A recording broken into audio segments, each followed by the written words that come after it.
So over here, you can see that I have an MS Access database.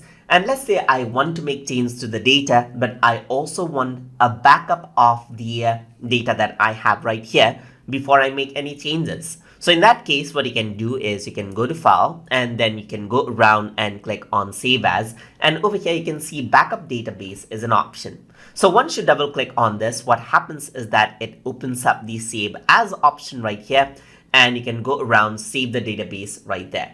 So once you do that, what actually happens is that it saves out a copy of the database file that is open, but the original file that you are working with is still there. So you can go around and make the changes right here. So let's just go around, close this. I'm just going to go around, delete off this table, delete off this table, and let's go around and save this out. So let's just go around, and then let's say I'm going to go around and let's say you can see that there is no tables anymore. I can just close this out. But if I were to go around onto the backup and open it out, what happens is that the tables, the original table is still there, as you can see.